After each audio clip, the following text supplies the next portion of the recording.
Hey guys, it's Chris here, continuing up where I left off in the last video. In the last video I was showing you how I started out New Start, how I did the recording for the parts, but in this video I'm going to show you kind of what I did for the mixing a little bit, and to show you my process on how I did it. If you missed out in the first video, I'll leave the link in the description for you.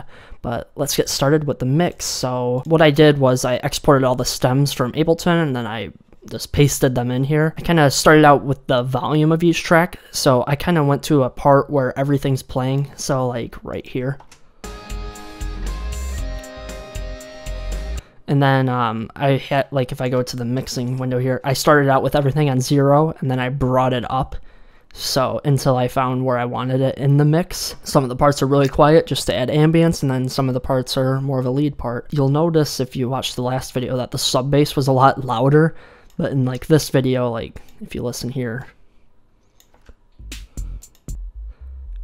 it's a lot quieter. You might not even be able to hear it unless you have good headphones on.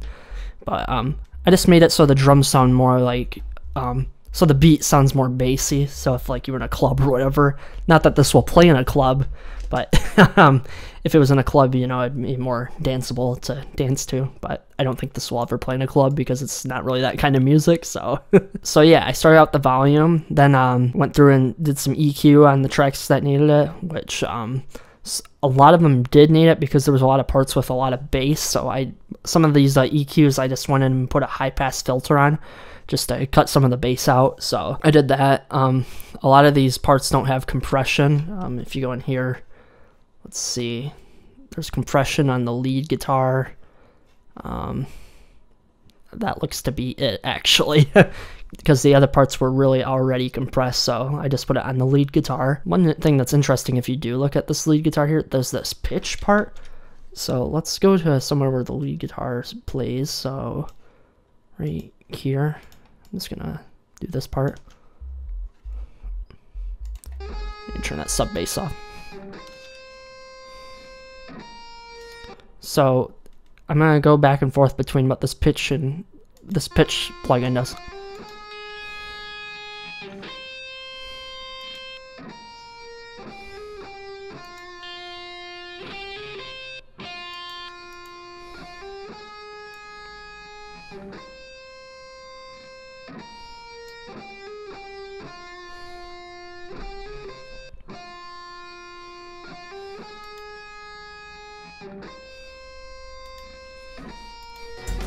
So there's actually like if you listen here, there's a guitar that's mixed higher. Sounds funny, but I have it like here in the mix. Just to add a little bit of dissonance, you might not even notice it. In that tool, I was actually able to cut a lot of the high end out too, because there was some nasty noises in there, so I cut it out in that tool, some of the higher end.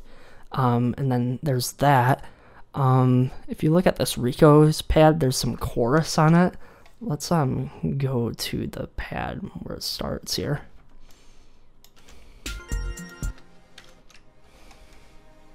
Gonna bring this up.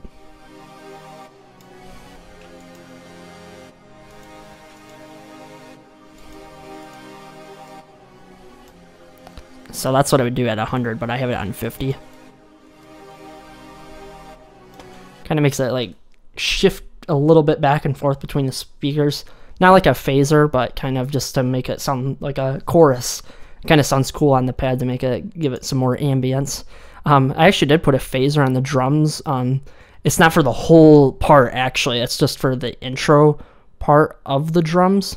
So this hi-hat part here has some phaser on it if you listen. Oops. So if you're on headphones, you can hear it go back and forth between the speakers. This is what it sounds like without phaser. There's still the panning because I did some manual panning here, but the phaser effect's off. Here's with the phaser again.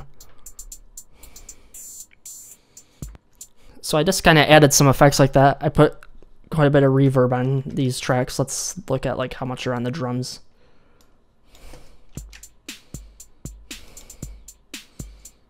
Just enough to give it some room, you know, like it's in the I just like putting reverb so tracks sound like they're in the same space. When I did that songwriting video of how to write a song, where I was writing the one song, I put a lot of reverb on.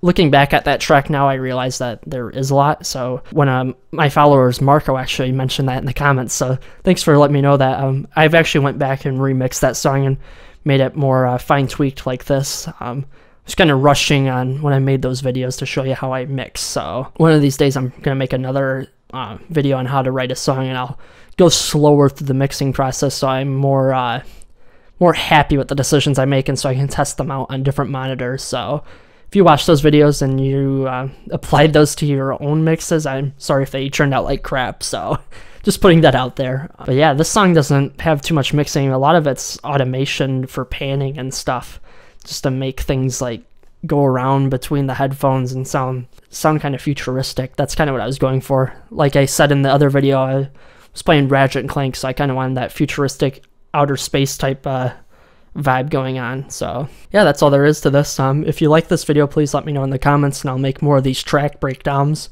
If you want some other type of video content, let me know and I'll make it for you. So thanks for watching again, guys, and if you haven't already, please subscribe. Thank you. Bye.